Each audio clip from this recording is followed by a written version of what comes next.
For patients presenting with sleep-disordered breathing, with snoring or obstructive sleep apnea, having done the clinical examination, the first thing that I would recommend is to do an ambulatory home sleep study in the comfort of their own house.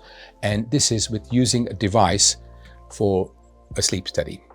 The device consists of 3 or 4 different things that will need to be addressed. There's a pulse oximeter that will look at the oxygen saturation, and this is attached to the finger. There's a nasal cannula that will be attached to both nasal passages.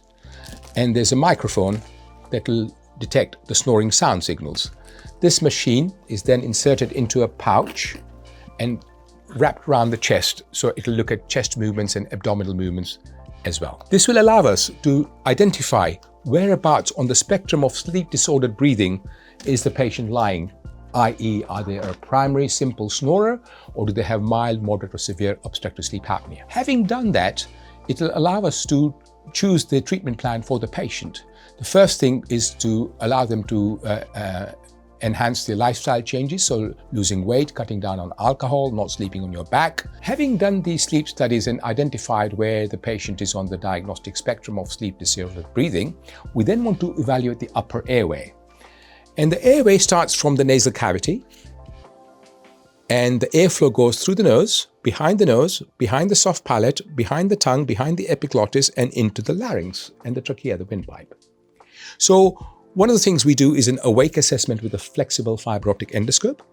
But the thing that I have pioneered is an assessment called drug-induced sleep endoscopy, whereby the patient comes into the hospital, we give them some sedation, and they're lying down, and we evaluate the upper airway again to see where the obstructive segments, the anatomical segments, is it just coming from the soft palate vibration? Is the tongue dropping back and occluding the larynx? What is causing the upper airway obstruction?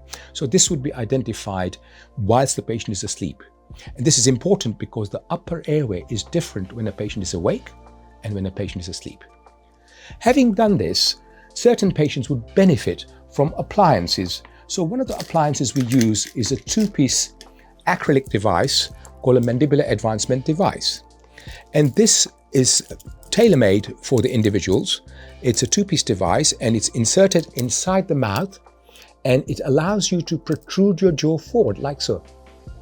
By protruding the jaw forward, the tongue comes forward and the airflow is better. The thing that we have to do with this is to use it during night and through the duration of sleep. As a result, some patients find this uncomfortable. So is there an alternative? Well, very recently, there's an alternative called Excite-OSA. This is a device that you do not use during sleep, you use whilst you're awake.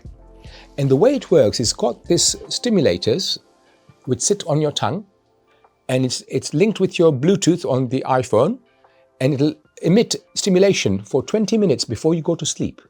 This will stimulate the tongue muscles and tone them so they do not drop back and occlude the larynx. And it'll help maintain a good airflow, and that would be very useful in patients who do not want to use appliances during sleep. Of course, if you've got severe sleep apnea, then you may need CPAP therapy. And if you do not like any of the appliances and you want surgery, then we can offer multi-level surgery, and we perform minimally invasive radiofrequency surgery in the nasal passage, the palate, the soft palate and the uvula, and the tongue base, in order to improve the airflow from becoming more laminar as opposed to a turbulent airflow.